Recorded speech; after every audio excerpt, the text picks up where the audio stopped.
It'll be short. It'll be short and sweet. I'm ready.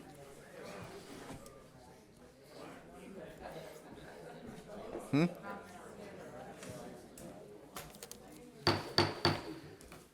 evening, everyone. We'll go ahead and call the meeting to order. Val, if you call the roll, please.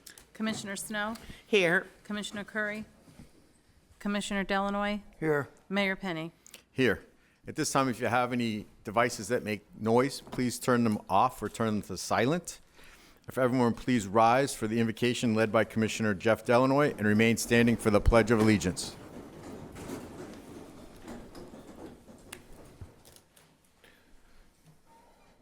Father God, we come to you tonight, Lord, in prayerful minds and souls and hearts.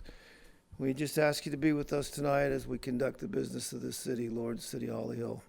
We ask you to bless everybody in their mind that's in this room, Lord, and in their presence and in their finances and everything, Lord, that has to do with their lives. We just ask you to be in their hearts, Lord. Ask you to bless this meeting in Jesus' name. Amen. Amen. I pledge allegiance to the flag of the United States of America, to the republic for which it stands, one nation, under God, indivisible, with liberty and justice for all.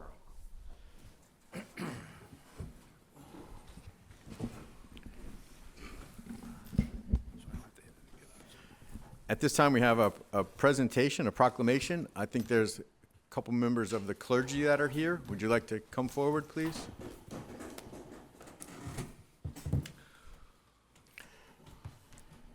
Oh, just hang out right there. Hang out here. That way we can record anything you have to say. So thank you for coming. I'm going to read this proclamation.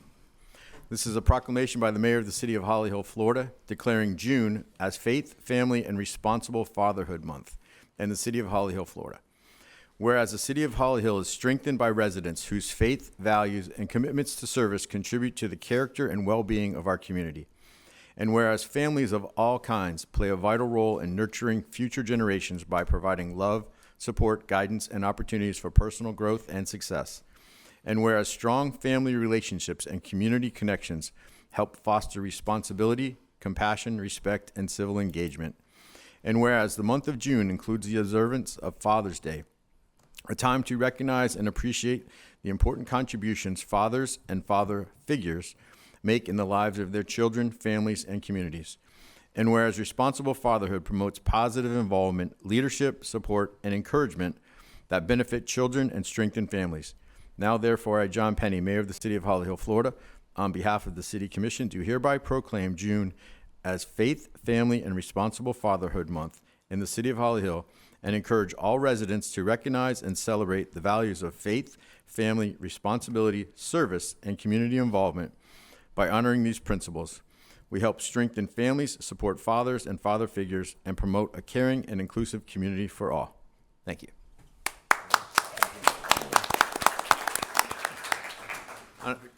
The floor is yours if you'd like to say something. Yeah, we'll just make a couple quick remarks. Well, thank you so much, and certainly June is a great time to talk about fatherhood, right? Father's Day being on June 21st, and again, we thank you for recognizing this as Faith and Family Month, and believing that we can, as a pastoral unit here, can be of encouragement to the city in any way possible. Thank you. One thing for the record, you just have to state your name and what city you live in for our city clerk. Okay, Steve Deal, pastor of Eclectic Church right here in Holly Hill. Thank you. So I'm Al Stewart, pastor of Greater Grace Chapel, first church ever in Holly Hill, as you all know, the old white church. I do live in Ormond Beach, but I also love Holly Hill. I just want to echo really the mayor's words, and I want to encourage all of you and let you know that we are doing everything we can on our end to uphold those values that you read and talked about, and we'll continue to do that. As we all know, some of those things have kind of come under fire, but we're doing our best, we're holding our own, and we're going to continue to do what we can to have strong citizens, good citizens here, people who are going to obey the law, and all of you taking a stand like that and recognizing those things. I think it's just tremendous that you have been willing to do that, because there are plenty of municipalities that haven't been willing to do that. So I say, Lord bless each and every one of you, especially you, Mayor, for doing that. We deeply appreciate it, and we're going to do our best to uphold our end. by continuing to share those values. Thank you. I have this for you. Can we get a picture? Yeah, please. Want to come down and get a picture?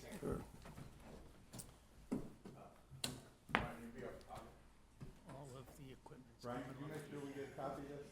Oh, really? That was like most of it. That's everything. What happened? There's some confusion over this chemical tank that we have to buy, and I'm not sure if we're gonna have enough funds, so I'm not gonna spend money here, if I'm gonna need it someplace else. So it may get resolved, but in the meantime. All right. Did they, So one, I two, had a couple three, comments about some of the purchases. and I'm gonna do one Like more. of them, One, the two, delivery three. and And let me just the check. risk included. It's like the risk of loss, clarifying that. Looks good. Well, All we'll right. Get another bite at it, and it'll probably be on the next agenda. Okay. So we just have 2 lane reductions? Congratulations. Thank you, nice meeting you. You said it was a light agenda, you weren't kidding.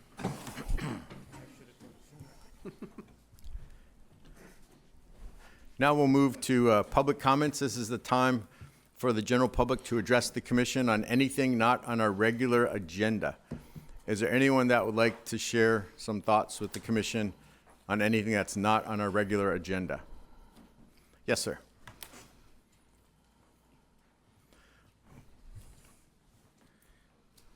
Philip Wabi, Holly Hill. A couple meetings now, I've been brought it to your attention about the sidewalk repair and the drainage repair. And the concrete parts of the sidewalk that have broken off are still sitting on the outside of so on top of the curb where I left it when I noticed that it was broken. And, you know, the rest of the street's still torn up. So just wondering when we're gonna, I know we're looking this meeting about buying jetting trucks and stuff. Hopefully that can clear out the debris that's down there. Just wondering any update on that. And then also about the stormwater study that we hired the guy from Ponce Inlet. Any news about that? Thank you. Thank you. Anyone else from the audience like to address? Yes, sir. Michael Serbo, 719 North Flamingo Drive, Holly Hill, Florida. Back in February, I brought to your attention about the state going to pass a bill, HJR 203. So that passed the House in February. Now here we are. It passed the Senate. It's going to be put up for referendum in November. Needs 60%. I understand your budgets and the sewer and how you get revenues. The water and sewer utilities between 8.5, 8.9 million. Wastewater, 2.8 million. You have a way of making revenues, which I understand that's how to survive, but they're going to be cut, and you're going to have to cut around 30% of your budget. Because when I'm out there speaking to residents, everybody's going to vote for that bill. So when I come here and I have an idea about EMS and ambulances, I spoke to a consulting firm, which anything is possible.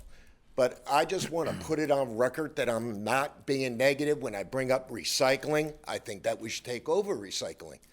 These are ideas that we will all work together with to make up that percentage that we're going to lose. There's nothing negative about it. I just want to make that clear. And I'm sure will work together. I mean, some ideas are good, some ideas are bad, but it's about moving forward and what the residents want. Infrastructure, smart development, bringing a restaurant here. I get it. I just say let's just all get along and work together. That's all I want to say. And be prepared because this bill is going to pass. That's it. Thank you. Anyone else from the audience like to address the commission on anything not on our regular agenda? Seeing none, we'll close the audience participation. Oh, okay. I'm sorry, I didn't see you raise your hand. I was making sure there was nobody else. Good evening, Don Boland, 1716 Center Avenue. Boy, it's been a heck of a decade. The reason I'm here, there's two different situations here. With regards to the river review, I just wanted to let you know I was able to speak to the superintendent during that meeting, and she was very intrigued. And then actually I spoke to the principal, and I'm invited back in July with regards to the changes that are being implemented. I just wanted to bring that to your attention.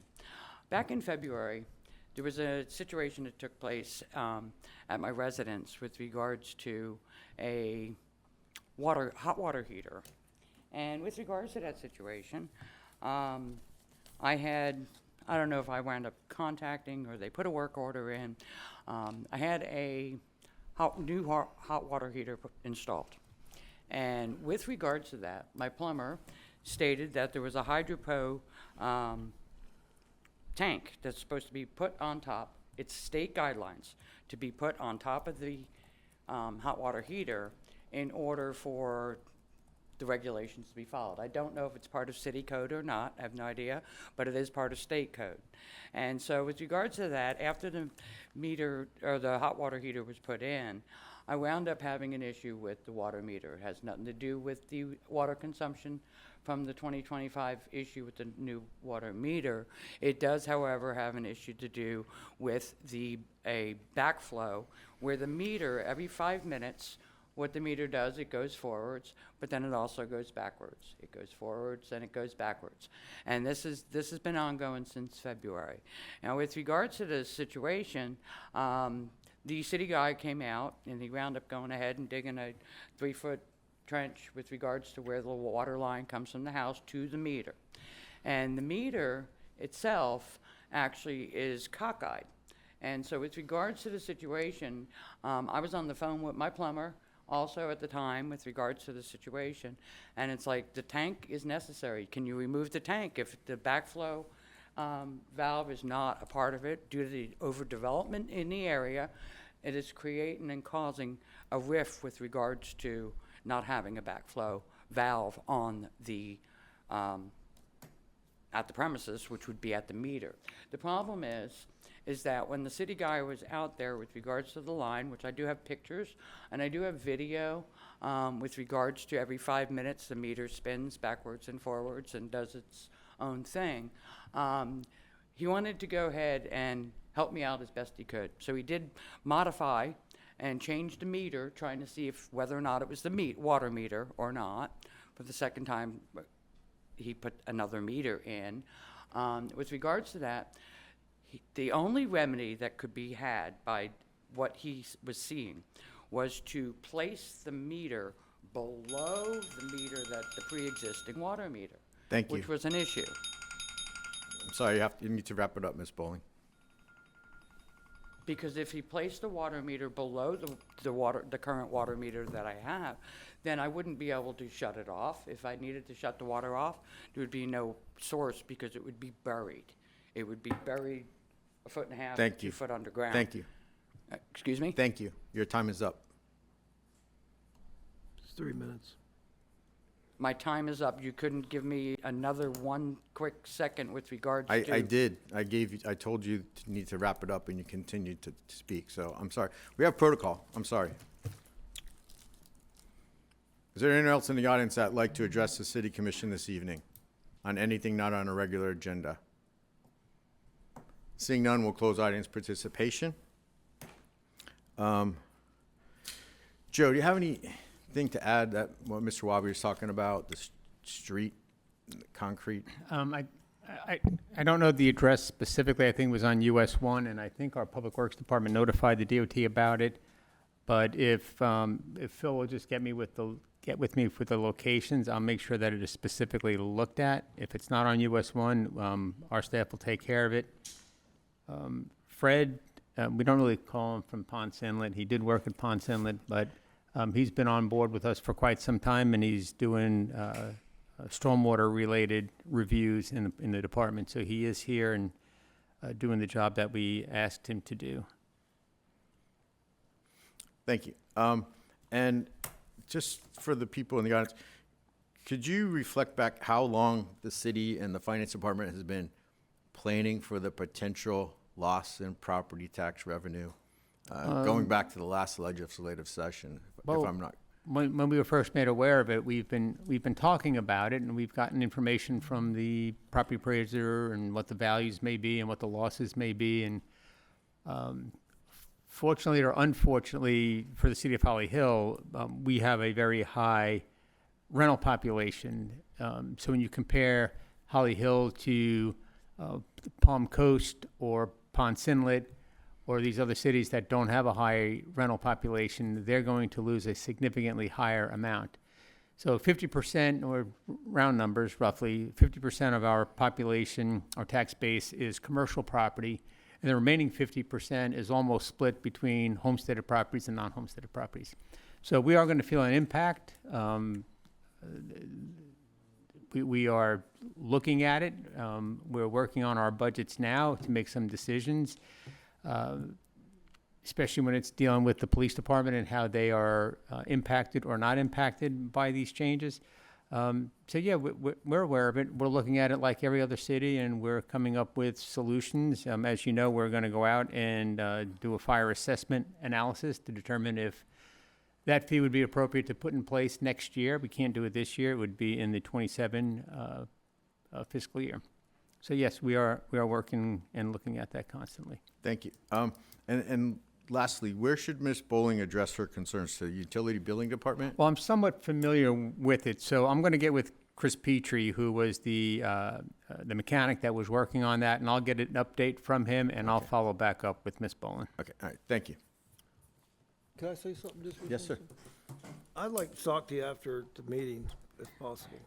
I 13 years in the meter department, so I think I have some things you might be interested in. Thank you. So now we'll move to item 4, which is the approval of the minutes of the May 26, 2026 regular city commission meeting. Second. Any discussion needed? All in favor signify by saying aye. Aye. Aye. Any opposed? Carries unanimously. Now we'll move to our regular agenda, and I believe item 1, 2, 3, and 4 need to be removed. Joe, you want to explain? Yes, I'm asking that those be removed from the agenda this evening. As you may be aware, we received bids back on a chemical tank project over in the yard that came back excessively high from what we anticipated it to be. I'm working with the Public Works Director and the city engineer on trying to figure out what our steps moving forward. But before I spend capital money on these items, not knowing what that project may or may not cost us, I just feel more comfortable delaying this for at least 2 weeks. We may get it on the next agenda. We have a meeting with the engineer this Friday so that I can get a better understanding of what's going on and what the effects of that are going to be. Right now, I'm just not comfortable making that decision. So at this point, we're going to push that off for 2 weeks. Hopefully, the staff will go ahead and negotiate with the sellers of these items and see if they'll give us a 2-week delay, and we'll get this back on the agenda in 2 weeks, providing I land in a comfortable spot with regard to the chemical tanks. Thank you. Any questions for Joe? Any objections to removing items 1, 2, 3, and 4 from the agenda, bringing them back? Nope. Okay. So we will now move to item 5, which is a request for lien reduction for 642 Center Avenue.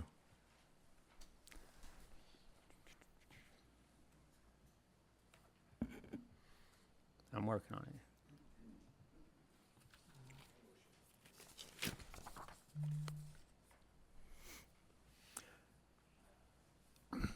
Okay, so in February of '23, the city received a request for a lien reduction that was placed on the property at 642 Center Avenue. The original code violations went before the special master in October of 2020, and repeat violations were also done on May 12th of 2022. The special master ended up applying fees to the property. They came in at that time and they requested a lien reduction, which was granted, and they settled the lien amount for $2,549.33. Since that time, the property was not brought into compliance. The owners were issued an order of violation in January 22nd of 2025, in order to appear before the special master on February 14th of 2025. And they were found in violation of a few more of the city's codes.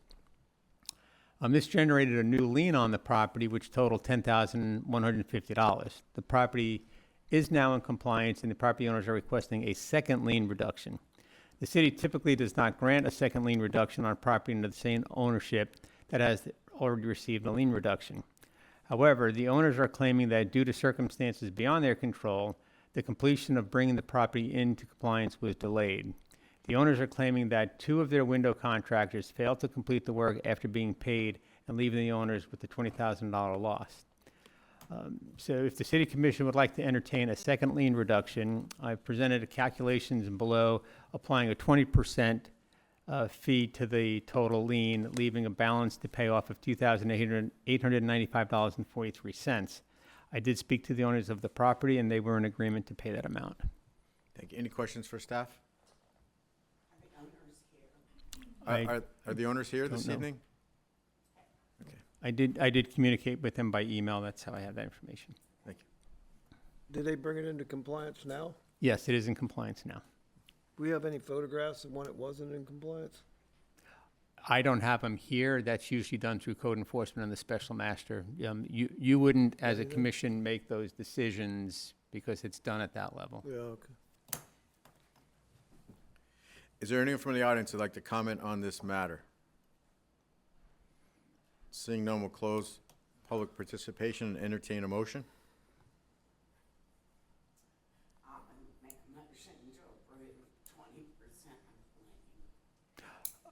It's more than 20%. It also includes the admin cost, so it's the dollar amount that you would approve. So you can just say approved according to the city manager's recommendation.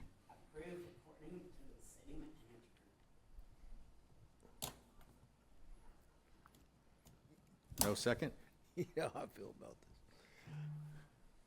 I just thought, I think we talked about this. Isn't this the one we talked about in your office? This is the one we've had problems with for the last 7 years, 5 years? It's the one on 600 block of Center Avenue. Yeah, it's the same, we've had issues with this property. It was really bad about 5 years ago. Yeah, those are previous owners. Those were the previous. Yeah, those are not the current owners. Current owners bought it and were fixing it up, and they had a problem with the window replacements. But they're not the ones that had all that debris that was on the property at that time. So the current owners right now, they've already had a lien reduction? That's correct. So we're going for a second lien reduction? Yes, which we don't typically do, but in this case, they were claiming that they were trying to repair it, and the contractors that they hired, they put deposits down on 2 of them, and 2 of them failed to do the job. They're not here tonight? They are not here, no. I'll second the motion. They should have been here to defend themselves. Any discussion amongst the commission? All those in favor signify by saying aye. Aye. Any opposed? Nay.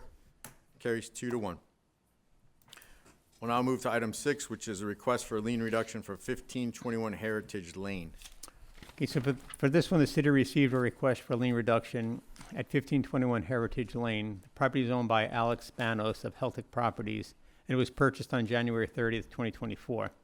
The property was purchased through a foreclosure process, and a title search was conducted. The title search did not pick up the city's lien.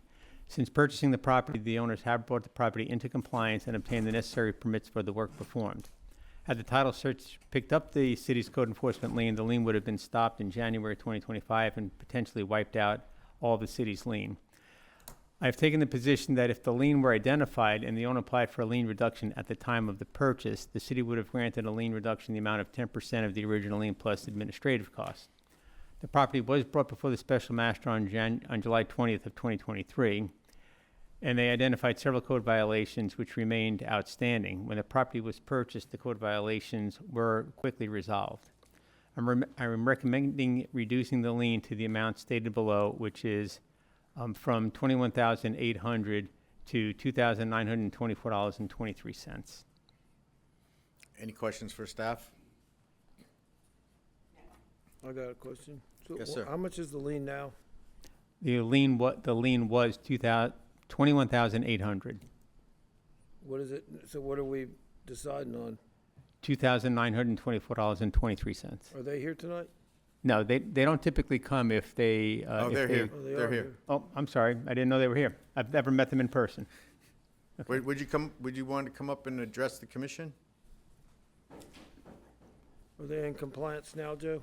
They are in compliance now. They did a good job on repairing this house. It had a lot of work that needed to be done, and they took Just need care of to it. state your name and Hi. where, what city you live. Alex Spanos. I live in Ponce Inlet, Florida. Thank you. This is Carrie. Hi, Carrie Register, Ponce Inlet, Florida. Hi. Did you want to add anything that, what the city manager No, said? it's exactly what happened, you know. We bought it. We didn't, the lien company didn't, the title company didn't pick up on the lien. We immediately hired a contractor, Rick Hager, which unfortunately I just went to his funeral. He just passed away, the poor guy. I just left his funeral. And you know, place looks beautiful. Everything's done from roof to everything, AC and The place was condemned before or Yeah. close to it. There was a fire in it. We had a permit pulled within 2 weeks of purchasing the property and have done everything along the way to bring it up to code. and we just found out there was a lien like 2 weeks ago, 3 weeks ago. So here we are. Who was the title company? Who was your title company, you remember? They're not around. When- It was an online thing. I Yeah. missed it. Oh, you know, So there's no accountability for it. But, you know, we realize what it is and we hope that you would grant us the lien reduction and just let us move forward. Okay. thank you. thank you. It's, well, we were considering to have it a rental, but we're selling it. And We'd like to sell it. we'd like to sell it. Nobody has lived there at all. We've No. just been repairing it. Yeah, and it's semi-attached, so the folks next door have been pulling their hair out, you know, because they've been living with transient and people that were coming and going from the property. And now it's nice, you know. Well, thank you for investing in Holly Hill. Absolutely. Thank you, guys. Appreciate it.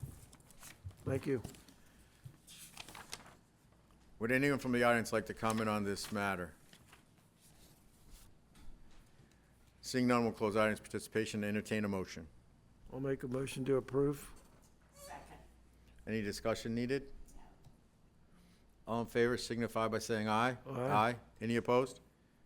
Carries 3-0. Just want to, that's the end of our formal meeting, but I just want to talk a little bit about lien reductions. And often it seems harsh that we're collecting money for these things, but when these cases come before us, it's been a lengthy process. And it's a win-win situation because our goal is not to penalize the property owner, but to get the property into compliance. Because like the applicant said here, the people living next door have been living next door to garbage for years. And thank you for improving our city and improving that neighborhood. But over the past few years, we have collected quite a bit of lien reductions in the community. And what happens is the money just goes into the general fund, and it just percolates out into the city, and we never see it. And so we, last year, Allocated. allocated. Not percolated, allocated. So, but last year at budget time, we brought forward an issue. Let's have a line item. Let's have a revenue stream for that.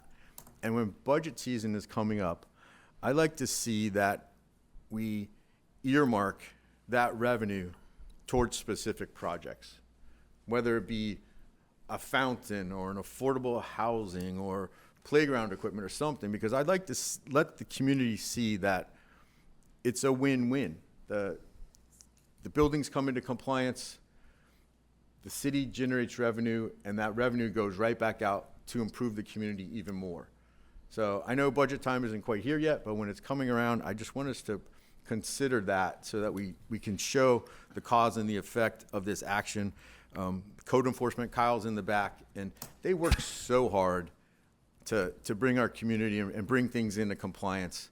And they just get so beat up. And they really don't have the teeth that they used to 20 years ago. They used to go out and just be able to apply fines.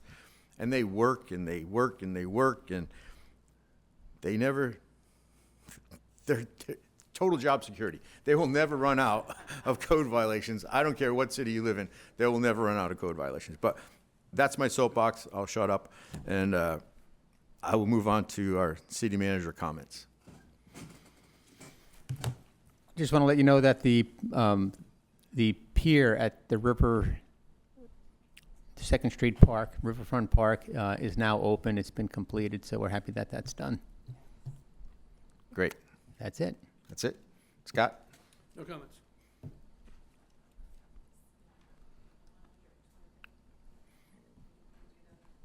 Joe, you want to talk about the 125? October 10th? I wasn't prepared to. Then apparently no. Oh, The logo. thank you. Can you pull that? I thought you were talking about our committee meeting today. So on the screen, although it's distorted, it looks a little oval, it's more round. This is the logo that we'll be using for the 125th celebration of the city, which will take place in October, not actually in July when it's the actual anniversary, because I don't want to compete with the more important anniversary of the country's 250th.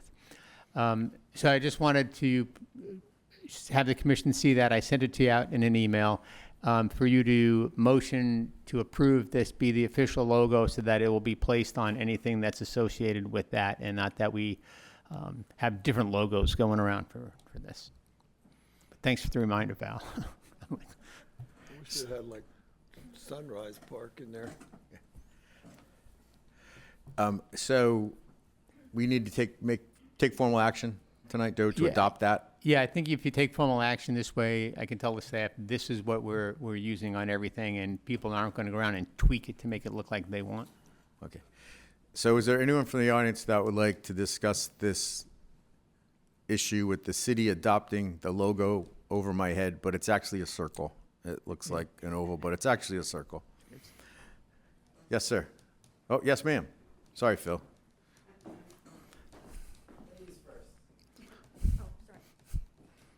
Sharon Miller, 553 6th Street.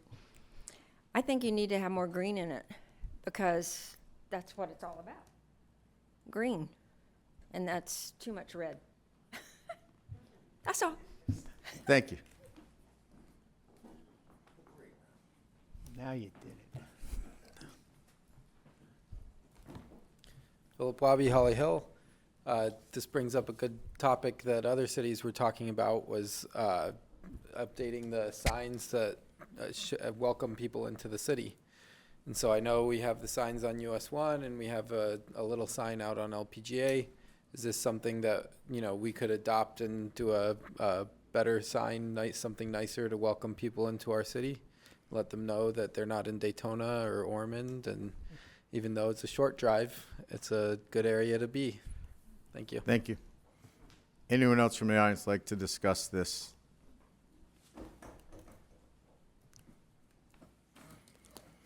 Gillis Blades, 710 Magnolia, retired Holly Hill worker. The little schoolhouse, I think it'd be kind of nice if you had a little cabin right there on that little inlet. That's our big trademark. It should be. Education for Holly Hill. Thank you. Thank you. Anyone else from the audience like to share their thoughts? Seeing none, we'll close audience participation. I can tell you that they were, I appreciate your comments, but they were focusing on a red, white, and blue theme.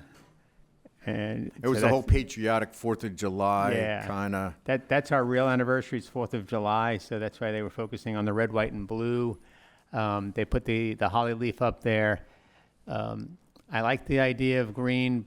It's only for this one occasion. It's not going to be used, Phil, it's not going to be used on any other signage. It's only going to be used for the celebration of this event and nothing more. Thank you. So we've closed audience participation and are waiting Oh, and there's not going to be a schoolhouse on it, but thanks, Gillis. and are awaiting a motion. We have to take a motion. We have to have an official action to adopt it. I'll make a motion to accept the logo for our 120th year. Any discussion? All those in favor signify by saying aye. Aye. Any opposed? It carries unanimously. And thank you to the audience for your input, but if we were designing this by committee, it would probably never get done. So, but thank you. Thank you for your input. I would have liked to see Sunrise Park on there. Um, I was gonna say something after we voted, so it couldn't be, you know. So Commissioner Delanoy started us off tonight. Have anything to add to the end of our meeting, sir?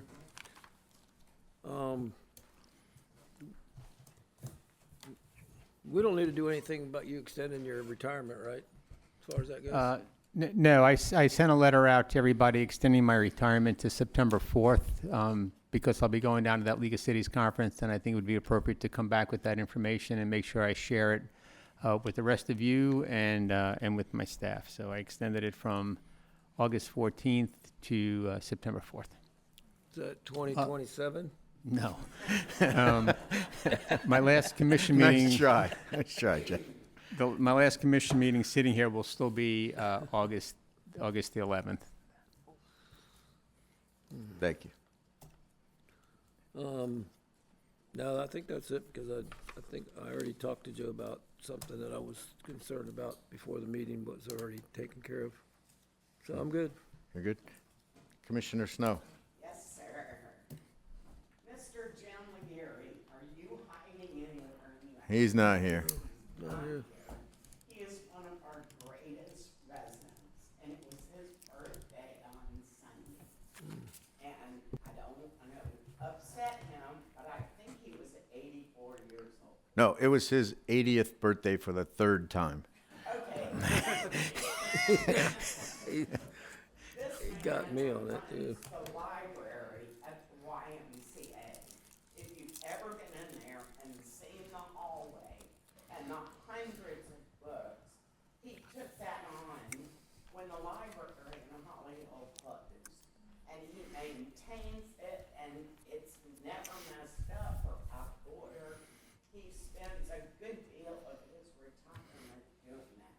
He is a wonderful man and has supported the city in numerous ways. So happy birthday, Mr. Legere. Second thing I want to bring up is we're talking about the property tax bill. And we have heard, obviously, facts from Joe about how many people individually will be affected and revenue to our city. His staff is looking at it, preparing for it, and it kind of seems like a small percentage of homeowners will be affected.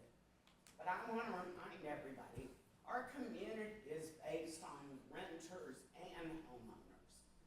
So just because homeowners are not going to take we're not going to take a hit because of homeowners. Renters are going to take a hit if this bill passes. We want to support everybody in our community, not just homeowners, renters, not transients, that's snowbirds is what I mean. So let's think about this in a bigger picture than what's been presented tonight. Thank you. Good point. Thank you. Joe and I have been having a lot of meetings lately.